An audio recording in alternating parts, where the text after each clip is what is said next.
नमस्कार, आप DD news देख रहे हैं। मैं हूं अशोक श्रीवास्तव। आज 18वीं लोकसभा का जो सत्र है, पहला सत्र, उसका दूसरा दिन था और आज दूसरे दिन भी तमाम सांसदों ने आज शपथ ली। हालांकि आज शपथ के साथ साथ बहुत कुछ नाटक या ड्रामा भी देखने को मिला, क्योंकि असदुद्दीन ओवैसी जो एएमएम के सांसद हैं, उन्होंने जिस तरह से फिलिस्तीन के नाम पर शपथ ली, उसको लेकर खासा विवाद हो गया है।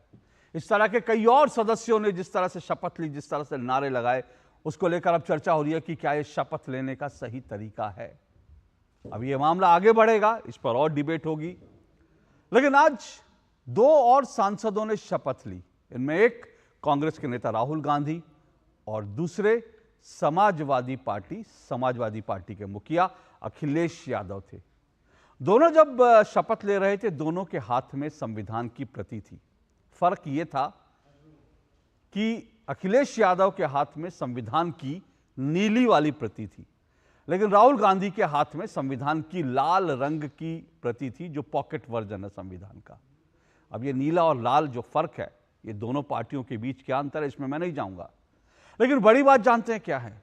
बड़ी बात यह है कि आज जब राहुल गांधी संविधान को लेकर के शपथ ले रहे थे, तो आज की तारीख जो है वो याद करने वाली है। यह विचित्र संयोग है कि आज 25 जून है और आज ही राहुल गांधी संविधान की प्रति लेकर शपथ ले रहे थे। 25 जून वो तारीख है जब भारत में 1975 में राहुल गांधी जी की दादी यानी श्रीमती इंदिरा गांधी ने देश पर आपातकाल लगाया था। राहुल गांधी संविधान लेकर शपथ लेते हैं, लेकिन राहुल गांधी की दादी ने 25 जून 1975 को देश के संविधान पर अब तक का सबसे बड़ा हमला किया था। और इतना बड़ा हमला था कि जो तमाम नागरिक हैं, आम नागरिक हैं, उनके संवैधानिक जो उनके अधिकार थे वो उनसे छीन लिए गए थे। और यहां तक कि संविधान का जो प्रियम्बल है, प्रस्तावना है, उसको भी इंदिरा गांधी ने बदल दिया था। तो संविधान में, आजाद भारत में संविधान में एक ही बार बड़ा हमला हुआ है और वो इंदिरा गांधी जी ने किया, राहुल गांधी जी की दादी ने। लेकिन आज राहुल गांधी जब संविधान की दुहाई देते हैं, तो फिर सवाल ये उठता है कि एक तरफ संविधान की दुहाई, तो आपातकाल की यानी इमरजेंसी की क्यों याद आई? दो टूक में आज हम इसी पर चर्चा करेंगे, क्योंकि फिर कह रहा हूं, ये संयोग है और ईश्वर का बनाया अजीब संयोग है कि आज वो शपथ लेते हैं और आज आपातकाल के 50 साल जो है वो शुरू हो रहे हैं। और 50 साल बाद भी, मैं पहले भी कल भी कह चुका हूं कि इस आपातकाल को भूला नहीं जाना चाहिए। इसलिए क्योंकि ये जो इमरजेंसी लगाई गई, जो थोपी गई इमरजेंसी, वो इमरजेंसी एक प्रावधान तो था, लेकिन सबसे बड़ी बात है वो एक सोच थी। हालांकि विपक्ष कहता है कि जो संविधान के खिलाफ जो सोच है वो प्रधानमंत्री नरेंद्र मोदी की, और पूरे चुनाव में संविधान खत्म कर देंगे कि इसी जुमले पर कांग्रेस और उसकी सहयोगी पार्टियों ने पूरा चुनाव लड़ा था। तो संविधान को हटाने, खत्म करने, ऐसे तमाम जुमले चुनाव में उठे और चुनाव के बाद भी अब जो है राहुल गांधी लगातार ये संदेश देने की कोशिश कर रहे हैं कि नरेंद्र मोदी जो हैं वो संविधान के पर हमला करने वाले हैं और राहुल गांधी दरअसल संविधान के रक्षक हैं। अब जब ऐसी डिबेट देश में चल रही है, संविधान की दुहाई हो रही है, तो फिर सवाल यह है कि आपातकाल पर क्यों ना चर्चा हो जाए। और ये चर्चा फिर भी कहूंगा इसलिए भी जरूरी है क्योंकि आज भी कांग्रेस ने आज तक इस आपातकाल को लेकर माफी नहीं मांगी है। तो दो टूक में आज हम इसी पर चर्चा करेंगे। इससे पहले कि आगे बढ़े, इसको लेकर आज जब 50वां साल जो है शुरू हो रहा है इस आपातकाल को लेकर के, तो बीजेपी की ओर से क्या कुछ कहा गया, जरा सुन लेते हैं।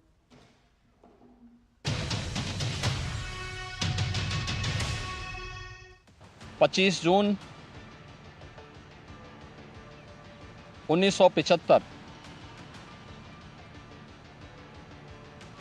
रात के अंधेरे में श्रीमती इंदिरा गांधी जी के नेतृत्व में कांग्रेस की सरकार ने कैसे भारत के लोकतंत्र को नष्ट करने का प्रयास किया था। उस समय के सभी विपक्षी दलों के नेताओं को,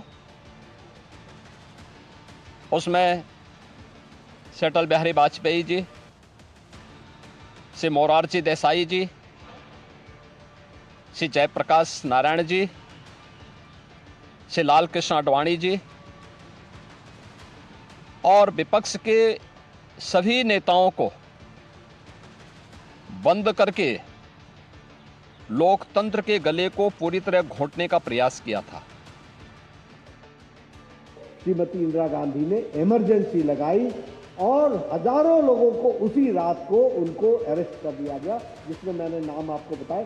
देश का कोई प्रमुख नेता नहीं था जो बचा हो, कोई प्रमुख नेता नहीं था। आप आंकड़े पर ध्यान दीजिएगा, 1,40,000 लोग MISA, maintenance of internal security act और defence of Indian rule DIR के तहत गिरफ्तार हुए।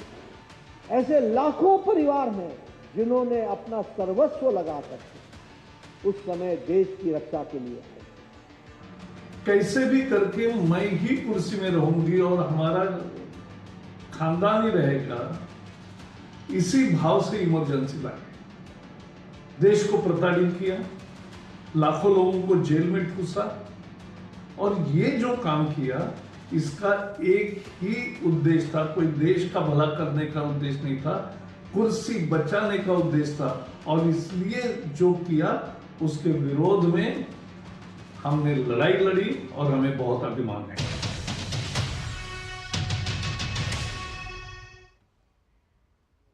अच्छा, ये तो मैंने आपको बीजेपी नेताओं की जो बयान थे वो सुनवाए, लेकिन कांग्रेस के कुछ नेताओं के बयान भी आपको सुनवा देता हूँ। वो इसलिए ज़रूरी है, कांग्रेस का एक बयान मैं सुनवाता हूँ। हालांकि उसके बाद जो है मैंने खुद सुना कि भूपेश बघेल कह रहे थे कि इंदिरा गांधी जी ने जो आपातकाल लगाया बड़ा साहस का काम किया था।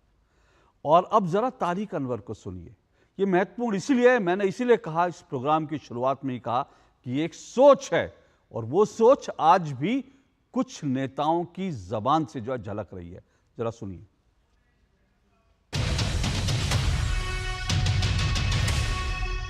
इस वक्त तो कानून के तहत, संविधान के तहत इमरजेंसी की घोषणा हुई थी, लेकिन अभी तो जिसको कहा जाता है अघोषित इमरजेंसी है इस देश के अंदर। आप कुछ बोल नहीं सकते, कोई प्रश्न नहीं कर सकते, कोई भी बुद्धिजीवी इंटेलेक्चुअल अगर कुछ लिखना चाहता है, बोलना चाहता है, उसकी गिरफ्तारी हो जाती है, उसको एंटी नेशनल करार दे दिया जाता है।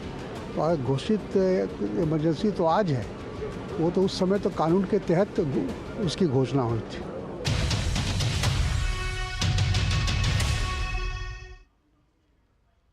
तो विपक्ष का अघोषित आपातकाल का जुमला लगातार जारी है। सिर्फ जुमला एक तरफ जारी है, दूसरी तरफ आपने सुना तारिक अनवर कह रहे थे संविधान के तहत लगाई गई थी, तो यानी संविधानिक थी यह पूरी जो आपातकाल की व्यवस्था थी। इस तरह से इस आपातकाल को, इमरजेंसी को आज भी जस्टिफाई करने की कोशिश हो रही है।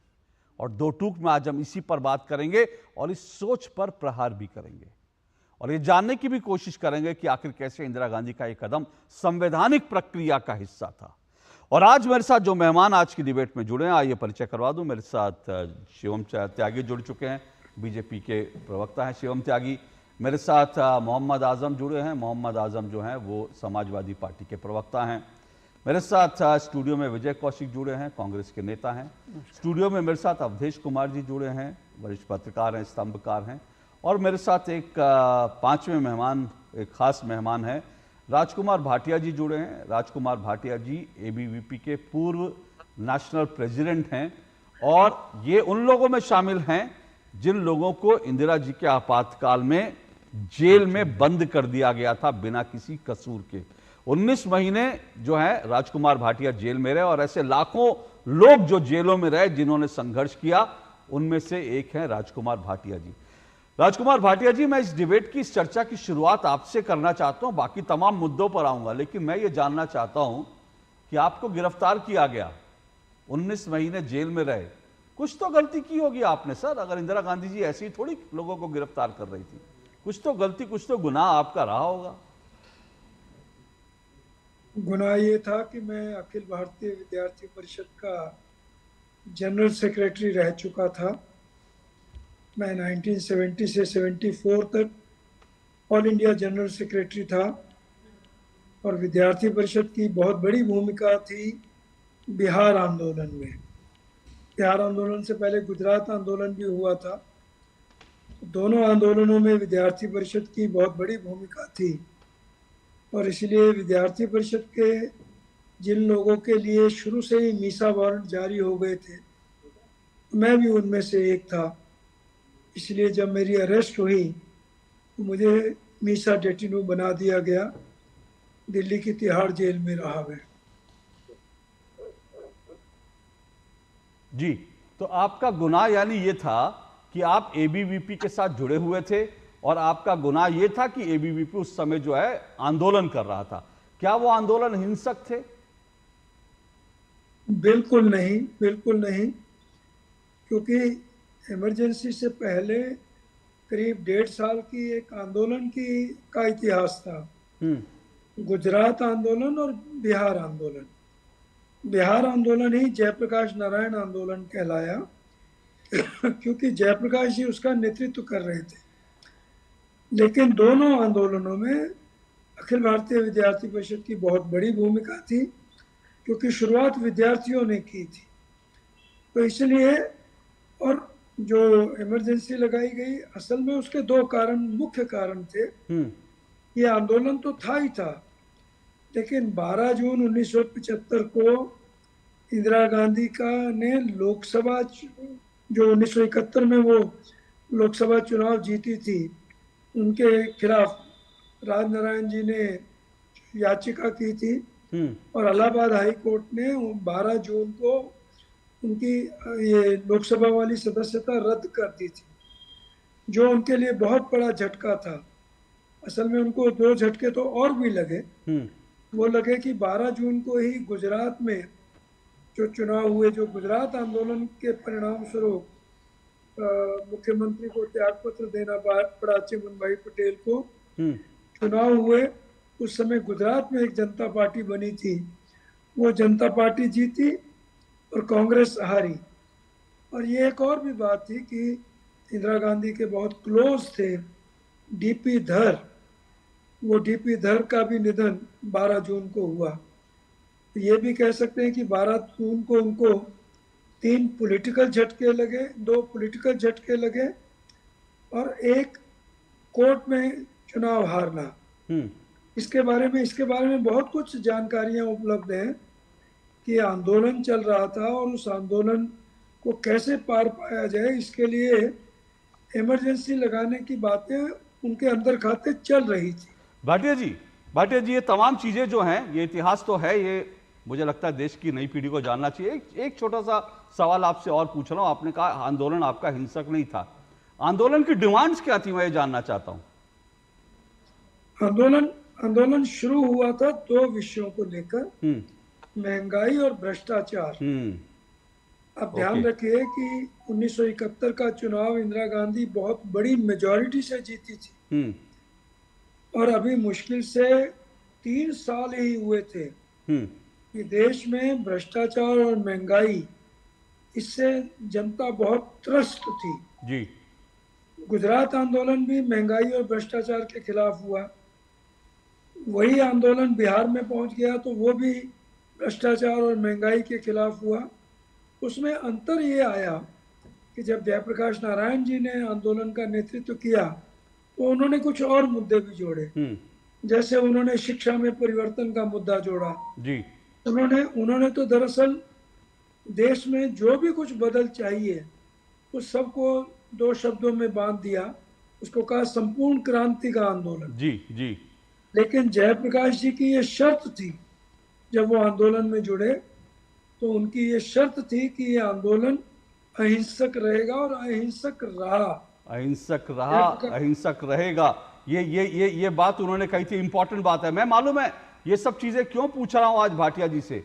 मैं आज राजकुमार भाटिया जी से ये सब चीजें इसलिए पूछ रहा हूं ताकि यहां जो मेरे मेहमान हैं वो भी सुन सकें और साथ साथ देश की नई पीढ़ी भी जान सके। अब मैं आपको बताता हूं मैंने क्यों शुरू में कहा था कि जो है कांग्रेस और विपक्ष जो है जुमलेबाजी करता है। मैं क्यों कह रहा था, देखिए उन्होंने क्या कहा राजकुमार भाटिया जी ने कहा छात्र आंदोलन कर रहे थे, इमरजेंसी लगाने का एक बड़ा कारण यह था। आज भी देश में छात्र आंदोलन कर रहे हैं। नीट को लेकर जिस तरह से, पेपर लीक को जिस तरह से लेकर मुद्दा बना, लेकिन नरेंद्र मोदी ने इन सब आंदोलनों के बाद देश में इमरजेंसी नहीं लगाई। उन्होंने एक 7 सदस्यीय कमेटी बनाई जो परीक्षाएं देश में कैसे हो उसको लेकर तमाम चीजें करेगी।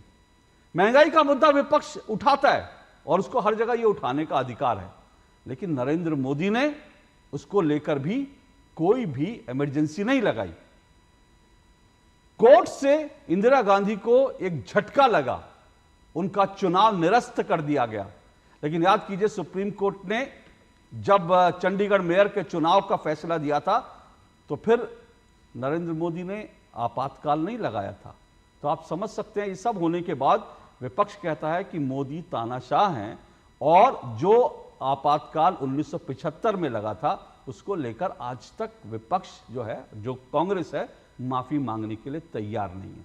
अब मैं विजय कौशिक जी, आपसे मेरा सीधा सा सवाल, आपके सामने राजकुमार भाटिया बैठे हुए हैं, उनका कसूर सिर्फ इतना है, छात्र नेता थे और उनका कसूर यह था कि वो महंगाई को लेकर, शिक्षा में परिवर्तन को लेकर एक आंदोलन कर रहे थे और उनको उठाकर 19 महीने जेल में डाल दिया गया। क्या इसके लिए कांग्रेस को आज माफी मांगनी चाहिए? देखिए, मुद्दा आज आपातकाल को लेकर आपने उठाया है और राजकुमार भाटिया जी ने अपनी बातें कही हैं। उनकी बातें कितनी सच हैं, कितनी झूठ, ये कोई नहीं जानता, पहली बात।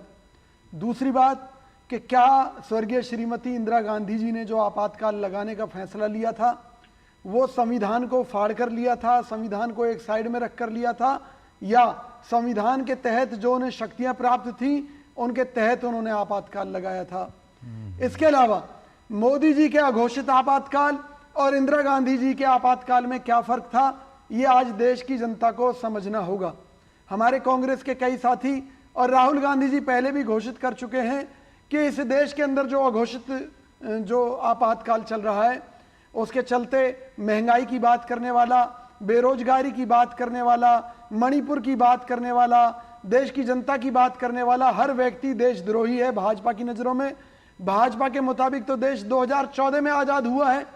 तो उन परिस्थितियों में स्वर्गीय श्रीमती इंदिरा गांधी जी के ऊपर उंगली उठाना भाजपा के लिए बड़ा आसान है और आज मुद्दों से भागना बीजेपी के लिए उनकी आड़ में बहुत आसान है। जी शुक्रिया, मैं आपका शुक्रिया कर रहा हूं, आप मेरे मित्र हैं, मैं आपका शुक्रिया कर रहा हूं, क्योंकि आज जब मैं ये कार्यक्रम शुरू करने जा रहा था ना तो मैं सोच रहा था, मुझे लग रहा था कि आज तो आपातकाल को जस्टिफाई करने वाले लोग शायद नहीं मिलेंगे। फिर मैंने कांग्रेस नेताओं की बाइट सुनी, मुझे लगा शायद ये एक तरफा होंगे जो 1-2 बाइट दे रहे होंगे, लेकिन मैं आपका शुक्रगुजार हूं कि आपने इस मंच पर इंदिरा गांधी जी के आपातकाल को जस्टिफाई करने के काम को आगे बढ़ाया। मुझे लगता है आज मेरा कार्यक्रम में सफल हो गया। मुझे लगता है देश की नई पीढ़ी जो है वो समझ सकेगी ये सोच कहां से आती है, तानाशाही वाली। अब मुझे एक बात पर सख्त आपत्ति है, आपने जो कहा, आपने कहा पता नहीं है सच बोल रहे हैं कि नहीं बोल रहे राजकुमार भाटिया। मुझे लगता है कि सर्टिफिकेट देने का काम इस देश में सिर्फ किसी को नहीं है, राजकुमार भाटिया। और सुनिए, जो आप राजकुमार भाटिया कह रहे हैं, राजकुमार भाटिया की तरह मेरी अपनी निजी कहानी भी है, मेरे परिवार से जुड़ी, लेकिन मैं अपनी निजी कहानी यहाँ लाना नहीं चाहता। और इसीलिए अगर कोई ये कहता है कि राजकुमार भाटिया सच बोल रहे हैं, झूठ बोल रहे हैं, तो मैं कहूँगा कि इससे बड़ा झूठ नहीं हो सकता, इससे बड़ी बेशर्मी नहीं हो सकती कोई ये कहे कि राजकुमार भाटिया झूठ बोल रहे हैं, सच बोल रहे हैं। 1,40,000 लोगों को जेल में भेजा गया था, जिनमें 10 साल के बच्चे थे, महिलाएं थी, वो सब के सब झूठे नहीं थे।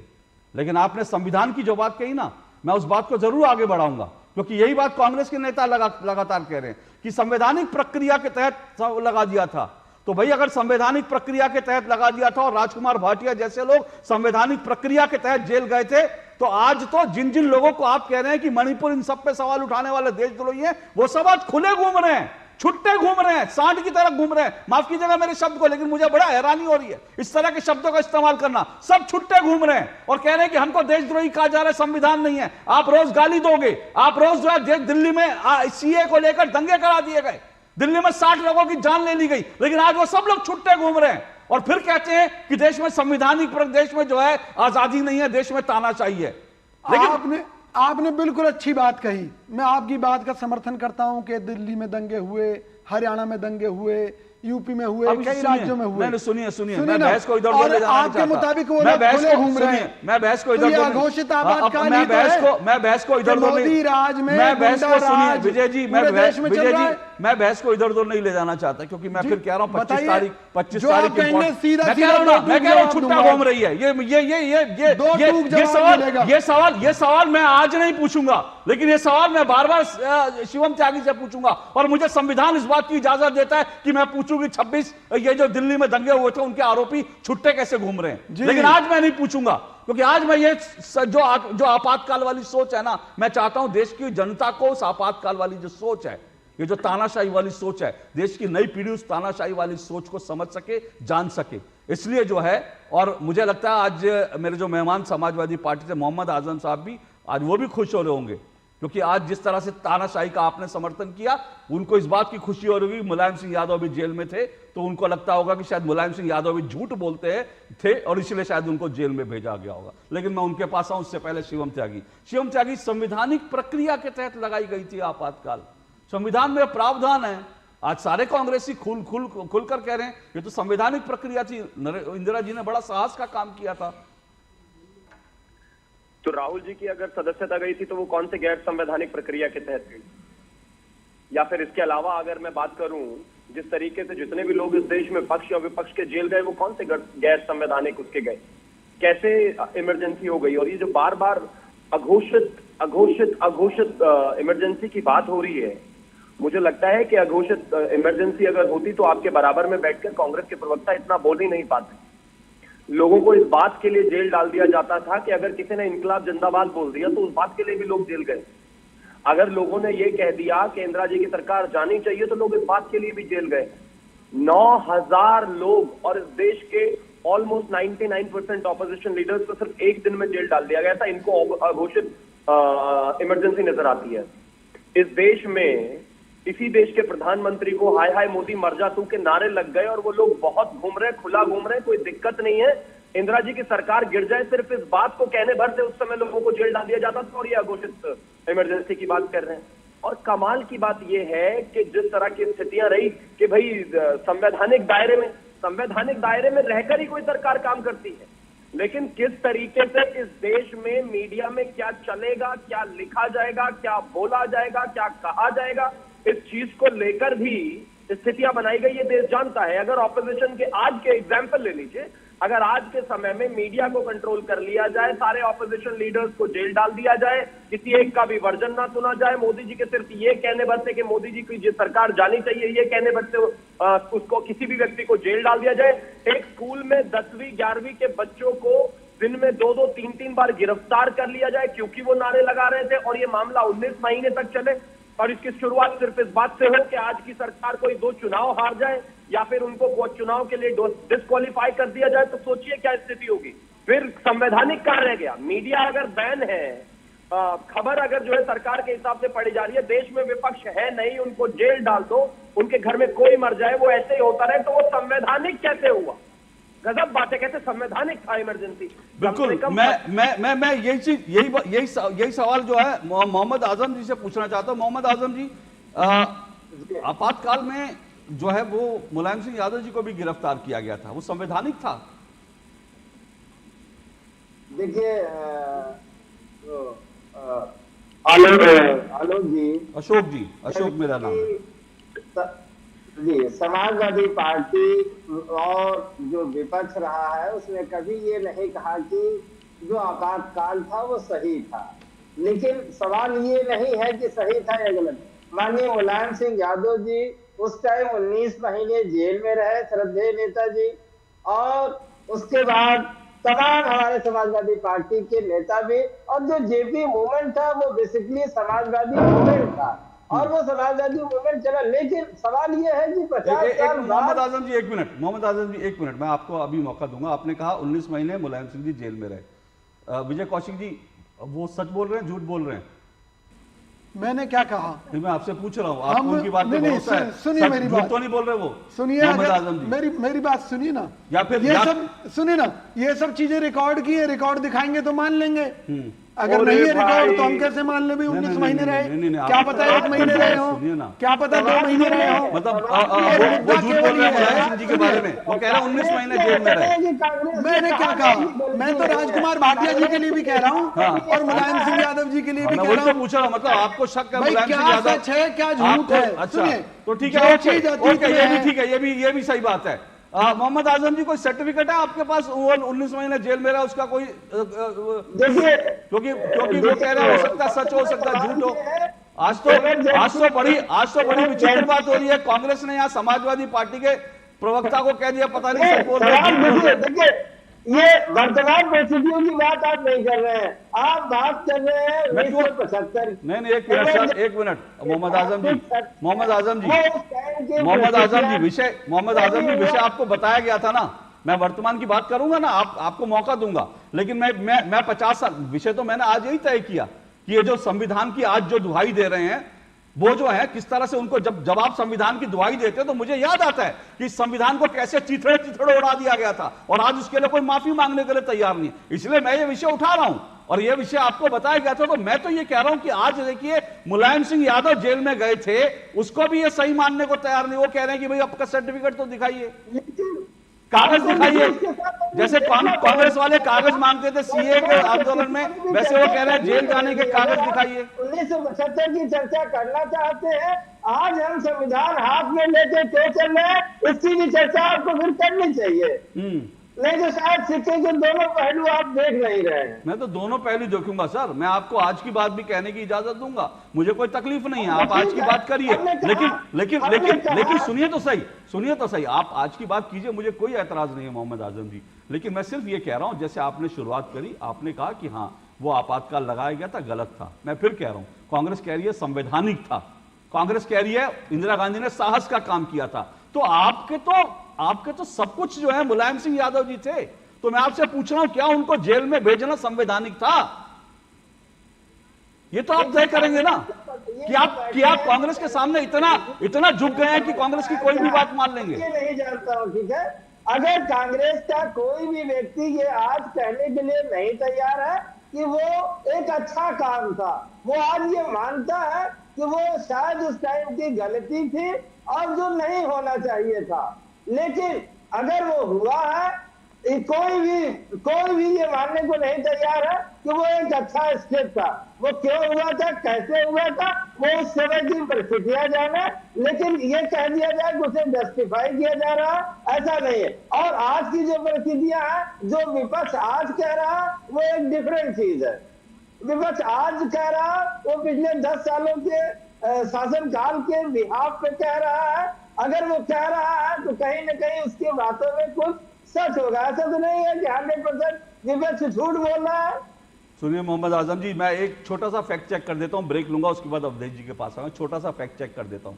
आपातकाल के समय में दूरदर्शन पर सिर्फ राजीव गांधी दिखाए जाते थे, सिर्फ इंदिरा गांधी दिखाई जाती थी, टोटल इंदिरा गांधी दिखाई जाती थी, विपक्ष के नेता जेलों में थे। आज जिसको आप आपातकाल कहते हैं ना, अघोषित आपातकाल कहते हैं, आज देखिए समाजवादी पार्टी के प्रवक्ता दूरदर्शन पर बैठे हुए हैं, बता रहे हैं कि मोदी जी तानाशाह हैं। आज यहां पर जो है कांग्रेस के नेता विजय कौशिक बैठे हैं, बता रहे हैं मोदी जी तानाशाह हैं। और उस समय अगर जो है दूरदर्शन तो छोड़िए, दूरदर्शन के बाद सड़क पर भी आप लोग ये बोलते तो उठा के जेलों में जगह होती। आज आपकी जेलों में जगह नहीं है, आज आपकी जगह दूरदर्शन पर एक डिबेट में है, एक स्वस्थ डिबेट में है। उसी से पता चलता है कि आप लोगों का जुमला है और किस तरह से फैक्ट चेक मैंने 2 मिनट में कर दिया। तो जरा इतिहास को पढ़ लीजिए, कैसे 10-10 साल के बच्चे जो हैं इंदिरा गांधी मुर्दाबाद के नारे लगाने पर, इंदिरा गांधी को तानाशाह कहने पर जेल में ठूस दिए गए थे। आज आप लोग बैठकर नरेंद्र मोदी को तानाशाह कह रहे हैं और दूरदर्शन पर बैठकर डिबेट कर रहे हैं, एंजॉय कर रहे हैं। यही फर्क है तानाशाही और जो अघोषित तानाशाही में। एक ब्रेक लेता हूं, ब्रेक के बाद आता हूं मैं इस डिबेट में। किसी तरह की कोई परेशानी नहीं है, ऐसा तो नहीं है। वो जानते हैं असली हींग का स्वाद। MDH सुपर हींग, शुद्धता का असली तड़का। MDH। अरे क्या हो गया, पूरा का पूरा गांव यहाँ आ गया। भैया इसी हाथ से चारा खिलाते हो, तभी तो आपके गाय भैंसों की ब्याज सबसे ज्यादा है। पगले, ये चमत्कार इस हाथ का नहीं, हाथ में जो कपिला पशु आहार है उसका है, जो पशुओं की सेहत अच्छी रखता है और ब्याज भी बढ़ाता है। कपिला देश का नंबर 1 पशु आहार। बात जब पीढ़ियों के लिए बनने वाले घर की हो तो जिम्मेदारी बड़ी हो जाती है। गैलेंट समझता है ये जिम्मेदारी। अब डबल एम रिब्स के साथ गैलेंट एडवांस TMT रीबार, निर्माण का रियल हीरो। अरे वाह, लेजेंड की बैट, इससे तो मैं खेलूंगा। फ्यूचर बैटिंग लेजेंड है। इसमें जिसका नाम लिखा है बैट उसी को मिलेगी। अरे यार, देखा, अगर इस पे मेरा नाम नहीं लिखा होता तो कितनी दिक्कत हो जाती। इसलिए RBI कहता है बैंक अकाउंट हो या बैंक लॉकर, उसमें नॉमिनी का नाम जरूर दर्ज करें ताकि आपकी जमा पूंजी उसी को मिले जिसे आपने नामित किया है। RBI कहता है जानकार बनिए, सतर्क रहिए। डॉक्टर ऑर्थो ऑयल के रेगुलर मसाज से जॉइंट हेल्थी रहते हैं और अगर प्रॉब्लम बहुत पुरानी है तो डॉक्टर ऑर्थो कैप्सूल्स साथ लेना ना भूलें। अब दर्द भी घुटने टेकेगा। क्या हुआ? I have lost everything काका। मैंने अपनी 3 साल की सारी सेविंग्स ज्यादा फायदे के चक्कर में नए ट्रेंड्स पे लगा दी। Relax and move to proper investments like mutual funds. वो रेगुलेटेड है, वेरीफाइड भी है and are handled by experts. अब तो मैं पूरा जीरो पे आ गया हूँ। थैंक्स काका। अब सब सही है। म्यूचुअल फंड निवेश बाजार जोखिमों के अधीन है। योजना से जुड़े सभी दस्तावेजों को ध्यान से पढ़ें। गोल्डी छोले मसाले, जहाँ जाए रिश्ते बनाए, जहाँ जाए रिश्ते बनाए, गोल्डी मसाले। सिकल सेल एनीमिया एक तरह की बीमारी है। यह आनुवंशिक बीमारी है, यानी माता पिता से उनके बच्चों में आती है। इससे रक्त कोशिका का आकार गोल न होकर हंसिया जैसा हो जाता है, साथ ही उसका लचीलापन खत्म हो जाता है, जिससे नसों में खून बहने से परेशानी होती है और शरीर में तेज दर्द होता है। खून की तुरंत जांच करवाएं और डॉक्टर द्वारा दी गई सलाह एवं दवा का सेवन करें। साथ ही ज्यादा से ज्यादा पानी पिए और स्वच्छता का ध्यान रखें। यदि सिकल सेल से पीड़ित युवक और युवती आपस में शादी करते हैं तो उनकी संतान में यह बीमारी होने का खतरा बहुत अधिक रहता है। इसलिए शादी से पहले लड़का और लड़की के खून की जांच जरूर करवाएं ताकि इस बीमारी को आने वाली पीढ़ी में फैलने से रोका जा सके। आइए सिकल सेल एनीमिया बीमारी को जानें और इसे रोकें।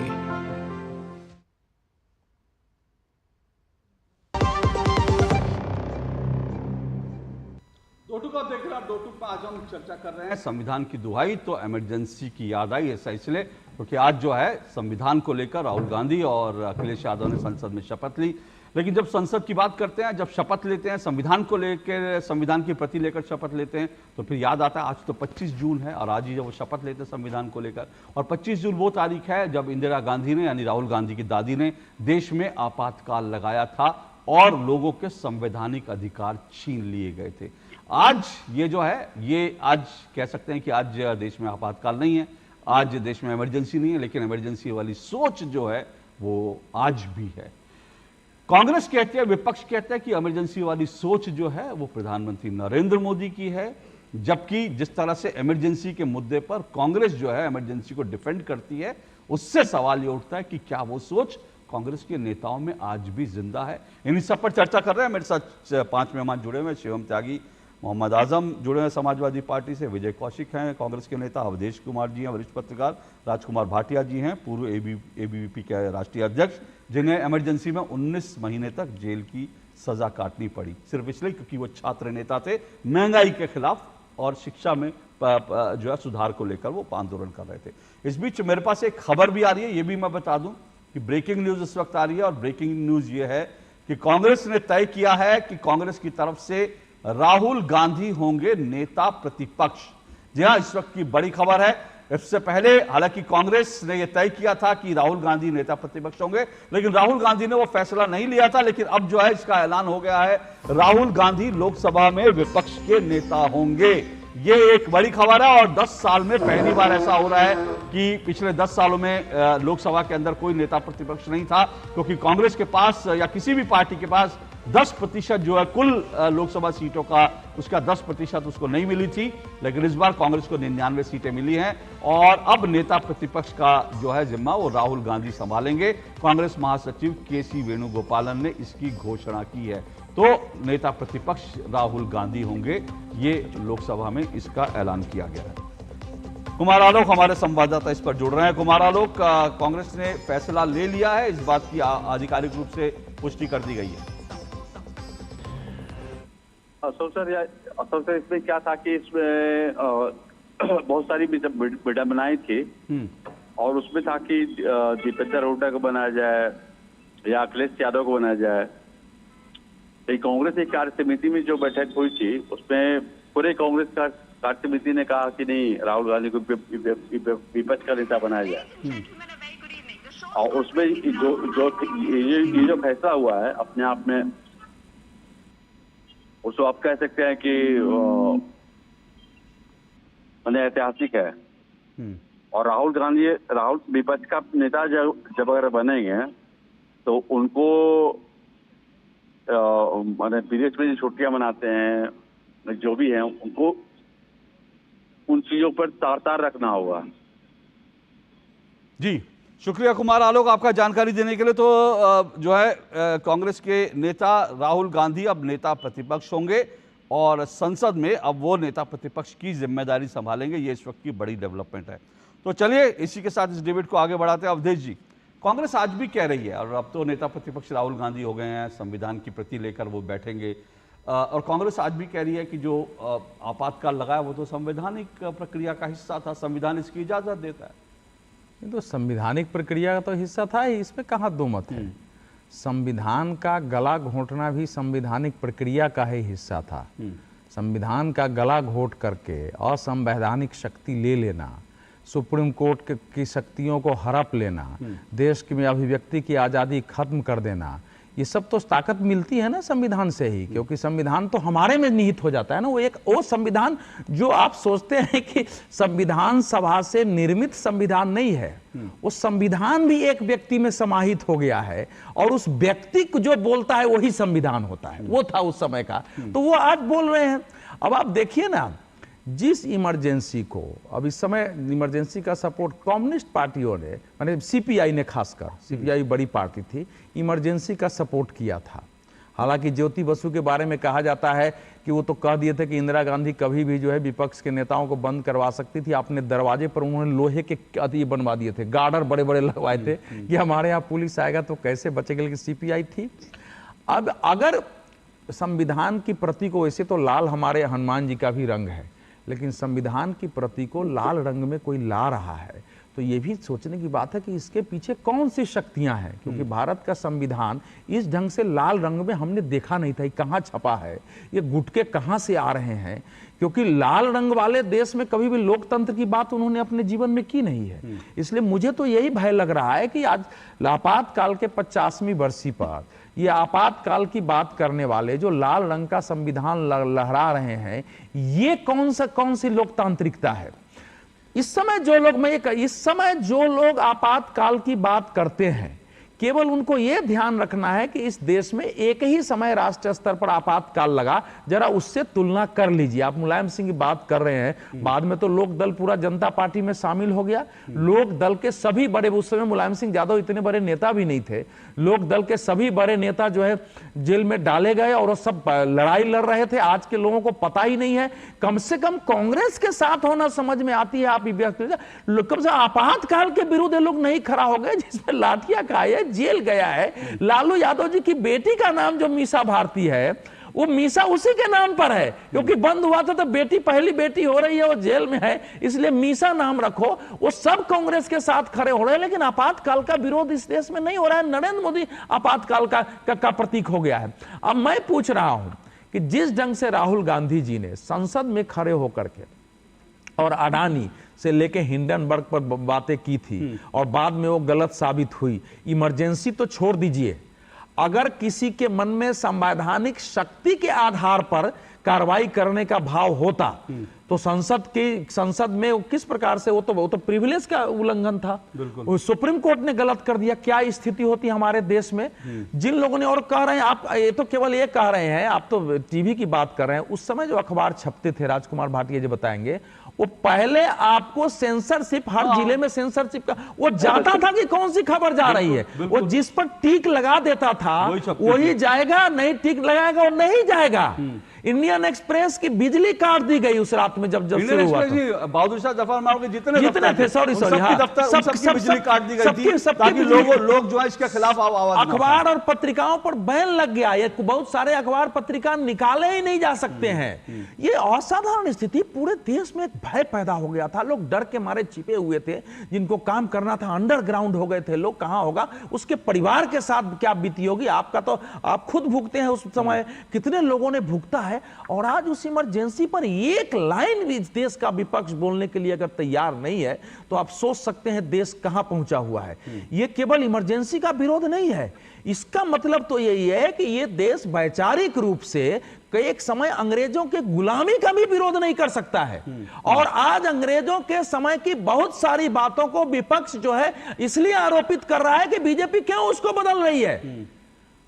माने यही नहीं हुआ था, माने बीजेपी उसको क्यों बदल रही है। आप देखिए ना, जो ये राजपथ था वो तो अंग्रेजों का दिया हुआ नाम था, और किंग्सवे था तो उसको विरोध करने का उसको बदलने का इस विरोध हो रहा है। इस देश में अंग्रेजों ने जो इतिहास लिखा है, इस देश में की छतरी में, अगर अंग्रेजों की लगाई छतरी में नेताजी सुभाष चंद्र हो गए तो वो कह रहे हैं कि उसका विरोध हो रहा है। तो आप ये इस समय का देश जो है, ये तो देश सोचे, ये वोट देने वाले देश में जो लोग भी देश के को एक बड़ी कल्पना करते हैं कि हमारा एक लोकतांत्रिक देश दुनिया में सिर उठा के जिए, उसकी धारा क्या हो, वो सोचे कि देश कहां जा रहा है। तो जब पूरी धारा आपको, जब अंग्रेजों के काम को सपोर्ट करने वाली है, जब अंग्रेजों के समय के संसद को बदला जाता है, उसका विरोध हो रहा है, करेंगे फिर से उसी में चले जाएंगे। तो आप मैं जरा एक दो लाइन और, अच्छा मैं ये कह रहा हूं कि वो उसी में हम चले जाएंगे जो उस समय अंग्रेजी केवल शिक्षा नीति में इतना हुआ है कि सब अपनी अपनी भाषाओं में पढ़े,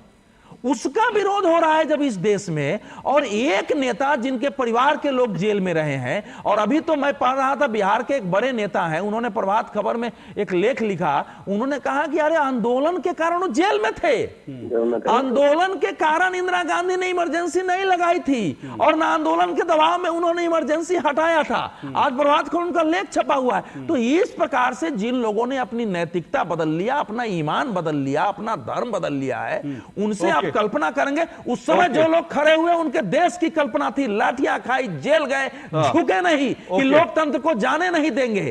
उसके परिवार के लोग और वो लोग भी जो उसमें शामिल थे आज कहां पहुंच गए हैं, क्या से क्या हो गए और क्या होंगे कभी। जिस संविधान की बात कर रहे हैं वो तो दरअसल बाबा साहब भीमराव अंबेडकर का संविधान नहीं था, वो 1975 से 77 तक वो इंदिरा गांधी का संविधान था, और उसकी प्रस्तावना तक बदल दी गई थी। आज जिस संविधान की बात राहुल गांधी करते हैं, तो सवाल यह है कि संविधान पर तो सबसे ज्यादा कुठाराघात कांग्रेस ने किया, तो इसको लेकर शर्मिंदा होकर माफी मांगने में क्या अर्ज है। एक बार राहुल गांधी माफी मांग ले, उनका वो बड़प्पन ही होगा उनका।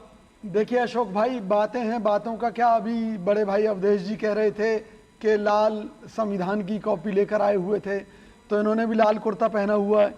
तो ये जो बातें बनाने का जो ठेका मोदी जी और उनकी सरकार ने ले रखा है, निश्चित तौर से ये सिर्फ मुद्दों को छुपाने वाली बात है। मेरे सवाल पर हम चर्चा कर लेंगे।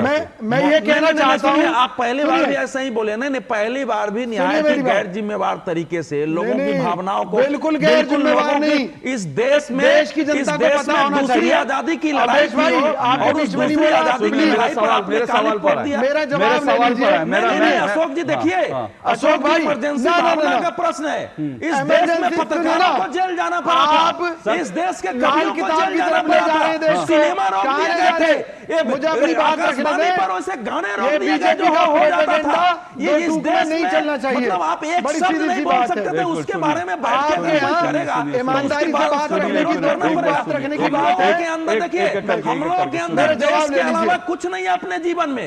हमारे देश पर कभी कुठाराघात होगा उसका समर्थन करेंगे, हम लोगों की भावनाएं उद्वेलित होंगी। मेरे सवाल पर एक मिनट विजय जी, मेरे बात का जवाब दे रहा हूं, मेरे सवाल पर आ जाइए, उससे आप समझ जाएंगे कि चल क्या रहा है।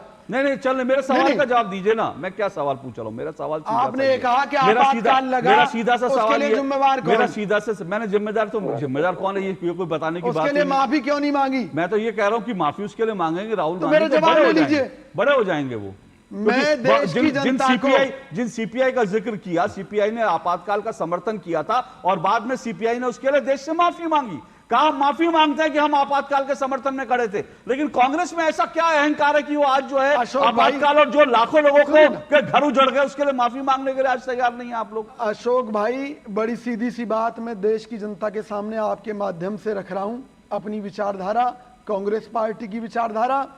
एक कहानी आपने भी सुनी होगी, एक मेमने और भेड़िए की, सुनिए सर, कि भाई तूने नहीं किया तो तेरी माँ ने किया, तेरी माँ ने नहीं किया तो तेरे दादा ने किया, कहानी मत सुनाइए। राहुल गांधी ने नहीं किया, मैं ये पूछ रहा हूं, इंदिरा गांधी ने किया, माफी मांगने में क्या दिक्कत है? माफी मांगने में क्या दिक्कत है? कांग्रेस पार्टी माफी मांग सकती बात कहता हूं, जब कोई देश युद्ध अपराधियों को सजा देता है कि युद्ध अपराध का भी आपको मालूम है नियम है, भाई अगर इंदिरा गांधी जी ने इस देश के साथ गलत किया तो मोदी जी जो है देश की संसद में उनके खिलाफ प्रस्ताव लाएं। काहे को इंदिरा गांधी जी की समाधि उन्होंने मोदी जी ने इस दिल्ली के अंदर स्थापित, मुझे लगता है भाई अगर देश की सरकार इंदिरा गांधी ने देश के करोड़ों लोगों का गला घोट दिया, उनको फांसी लटका दी, उनको मार दिया, नाजायज रूप से जेलों में डाल दिया, तो भैया इंदिरा गांधी जी की समाधि को खुलवा कर फेंकवा दीजिए मोदी जी, उनके खिलाफ आप कोई प्रस्ताव लेकर आइए, पास कीजिए। 20 जून झूठे आरोप लगाने से एक एक करके बोलिए, देश में करके बोलिए। एक मिनट विजय कौशिक, एक मिनट रुकिए, विजय कौशिक एक मिनट, अवधेश जी एक मिनट रुकिए, मैं आप गांधी परिवार को मिटाने की साजिश है, रुकिए विजय कौशिक एक मिनट रुकिए, विजय कौशिक एक मिनट रुकिए, मिटाना चाहते हैं विषयांतर मत कीजिए। मैं आपको पहले ही शुक्रिया कर चुका हूं कि आपने आपातकाल को लेकर उसका नैतिक रूप से उसका समर्थन करके, मैं पहले उसके लिए शुक्रिया कर चुका हूं। बार बार लोगों को एहसास मत कराइए कि कांग्रेस में अभी भी आपातकाल हो। मैं मोहम्मद आजम गांधी परिवार को मोदी जी मिटाना मोहम्मद आजम जी और देश जी ने एक बात उठाई, नैतिक साहस की। क्या समाजवादी पार्टी में इतना नैतिक साहस भी नहीं था कि कम से कम आज एक नेता आकर कहता कि 25 जून को जो आपातकाल लगा था उस आपातकाल के हम निंदा करते हैं और उसको जो है देश में हम स्वीकार नहीं करेंगे।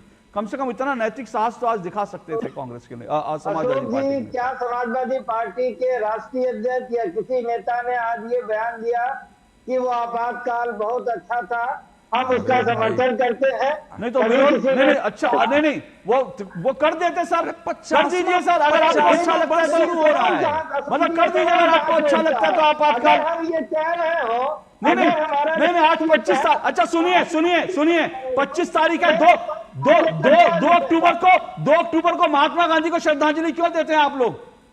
क्यों देते हैं 2 अक्टूबर को? 6 दिसंबर को क्या करते थे? गांधी जी को नहीं, 2 अक्टूबर को गोली नहीं चली थी मोहम्मद आजम जी, धन्य है। 2 अक्टूबर को गोली नहीं चली थी गांधी जी पर, 2 अक्टूबर उनका जन्मदिन है मोहम्मद आजम जी, 2 अक्टूबर उनको गोली नहीं चली थी। माफी चाहता हूं सर, हाँ ठीक है, थोड़ा ध्यान, थोड़ा सा जनरल नॉलेज ठीक करिए सर। मैं आपसे 2 अक्टूबर पूछ रहा हूँ, 2 अक्टूबर को गांधी जी को श्रद्धांजलि क्यों देते हैं? सर 2 अक्टूबर को गांधी जी को श्रद्धांजलि देते हैं ना, तो उसी तरह से 25 तारीख को आपातकाल को याद कर लेते हैं। सिर्फ इतना ही कह रहा हूं मैं। एक छोटा सा ब्रेक लेता हूं, सर, छोटा सा ब्रेक। ये तो नहीं मतलब होता। लाल रंग इसका अपार, तीखा कम है फिर भी स्वाद, बेमिसाल MDH Kashmiri, MDH Kashmiri. MDH फूल वाला, केटरिंग वाला, बैंड वाला, ये लो भाई। बैंड बजेगी पापा, अगर गड़बड़ हुई तो गए पैसे। अरे नहीं रे, बैंक संभाल लेगा। कैसे? मैंने पॉजिटिव पे सिस्टम पे रजिस्टर किया है। बैंक को चेक्स और बेनिफिशियरीज की जानकारी दे दी है। बैंक चेक करेगा, जांच करेगा, डिटेल्स मैच नहीं तो क्लियरेंस नहीं। अच्छा, लाइए मुझे दीजिए। फोटो वाला, लाइट वाला, मंडप वाला। आरबीआई कहता है जानकार बनिए, सतर्क रहिए। बिल्कुल सही कह रहे हैं। बात जब पीढ़ियों के लिए बनने वाले घर की हो तो जिम्मेदारी बड़ी हो जाती है। गैलेंट समझता है ये जिम्मेदारी। अब डबल एम रिब्स के साथ गैलेंट एडवांस TMT रीबार, निर्माण का रियल हीरो। घुटना, कंधा या कमर, चाहे जैसा हो दर्द, डॉक्टर ऑर्थो आपको देता है दर्द से पूरी आजादी। ये कोई टेम्पररी पेन किलर नहीं, आयुर्वेदिक औषधि है। जीरा से प्यास बुझाए, डाइजेशन के लिए मस्त, शरीर में नमक पानी का बैलेंस बनाए। सिप सिप जीरा सिप MDH का जीरा सिप। क्या हुआ? I have lost everything काका। मैंने अपनी 3 साल की सारी सेविंग्स ज्यादा फायदे के चक्कर में नए ट्रेंड्स पे लगा दी। Relax and move to proper investments like mutual funds. वो regulated है, verified भी है, and are handled by experts. अब तो मैं पूरा जीरो पे आ गया हूँ। थैंक्स काका। अब सब सही है।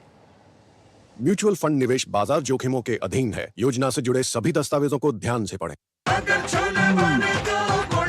गोल्डी छोले मसाले, जहाँ जाए रिश्ते बनाए। जहाँ जाए रिश्ते बनाए, गोल्डी मसाले।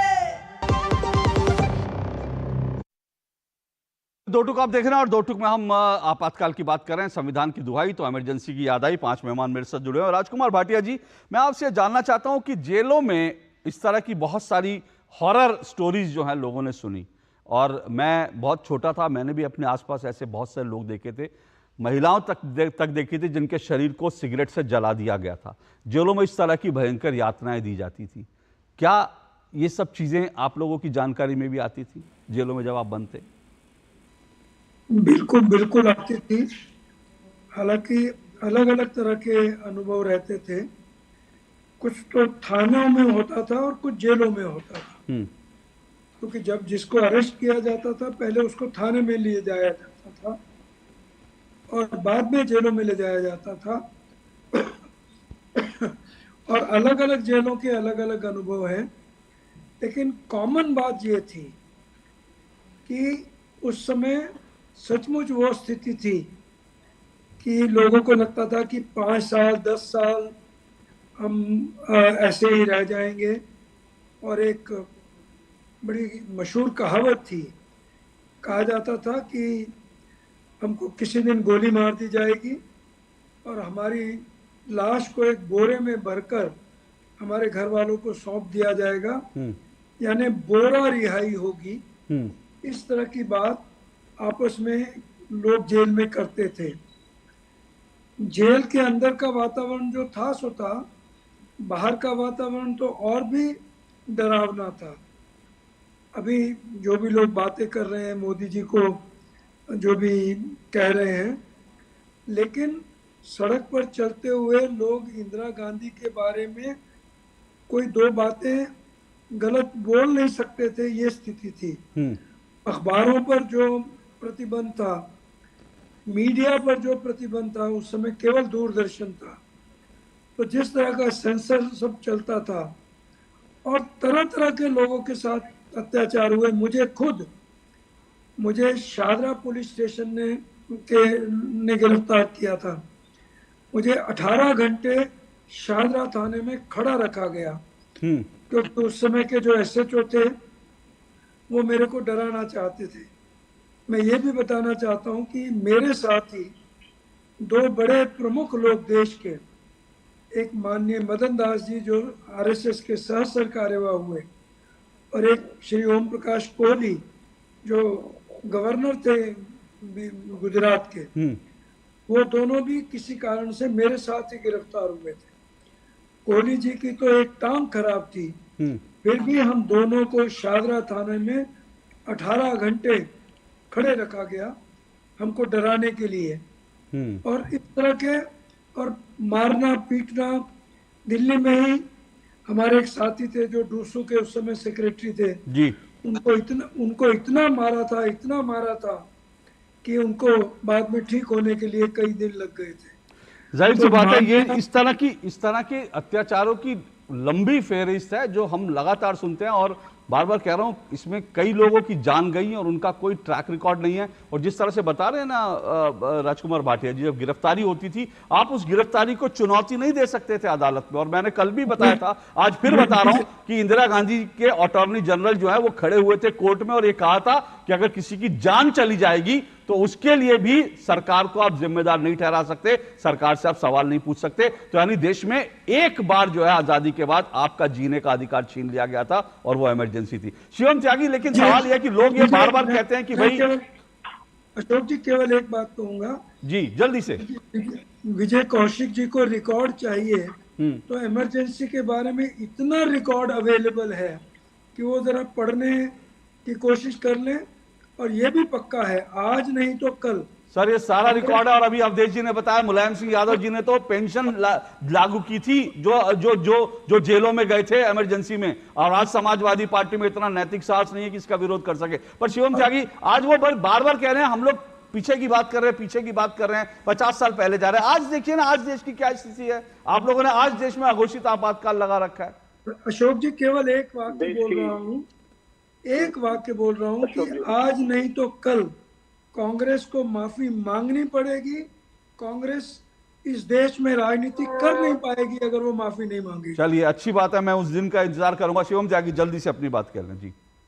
देश में इतना लोकतंत्र है कि देश के संसद में बैठकर एक व्यक्ति जो है जब शपथ लेता है तो वो साथ साथ दैट फलस्तीन भी कहकर जाता है, और वो इसी देश में होता है और इसी देश के लोकतंत्र में और इसी देश के संसद में हो रहा है। और अगर वो मानते हैं कि इस देश में लोकतंत्र खत्म है तो माफ कीजिए, ऐसा कहता है देश के इसी लोकतंत्र में जब एक व्यक्ति जो है जिन्होंने एक रामायण धारावाहिक में जो है श्री राम का कैरेक्टर निभाया, जब वो आकर जो है शपथ लेते हैं तो उन्हीं के सामने अगर वो जय श्री राम का नारा लगाते हैं तो सामने बैठकर जो व्यक्ति अयोध्या से जीता है उसके नाम का नारा लगाया जा रहा है।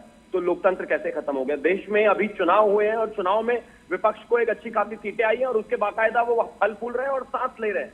किसी तरीके से ना किसी को जेल डाला जा रहा है, ना कोई बात हो रही है, ना ऐसा है कि उनको कोर्ट में ट्रायल करने के लिए कोई डर है या दिक्कत है, कुछ भी ऐसा नहीं है। लेकिन हाँ, ये जो बात कही जा रही है कि 50 साल पुरानी बात है, इस बात से मैं इत्तेफाक इसलिए नहीं रखता कि देश में तो हमारे इतिहास में बहुत सारी चीजें हुई। जो देश अपना इतिहास भूल गया, उनका भूगोल और भविष्य सब बदल गया।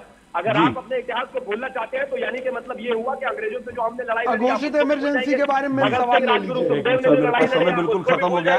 इसके अलावा मुगलों से जो लड़ाई लड़ी वो तो सब भूल जाएंगे फिर आप, अगर आपको इतिहास भूलने का इतना ही शौक है। ओके, मैं मानता हूं कि ये याद रखे जाने की जरूरत है। सर मुझे लगता है इतिहास किसी देश को नहीं भूलना चाहिए, और जो अपना इतिहास भूलता है उसका वर्तमान भी जो है उसी तरह से उसका वर्तमान में वही इतिहास की गलतियां जो है दोबारा होती है। इसलिए इतिहास को याद रखने की जरूरत है। और मैं बार बार कहता हूं इमरजेंसी को इसलिए याद रखने की जरूरत है ताकि फिर कभी इस देश में कोई तानाशाह जो है इमरजेंसी लगाने की हिमाकत ना कर सके। इसलिए बार बार इमरजेंसी के दौर को याद करने की जरूरत है। आज समय इतना ही। मेरे सभी मेहमानों का शुक्रिया। आज के लिए इतना ही। नमस्कार।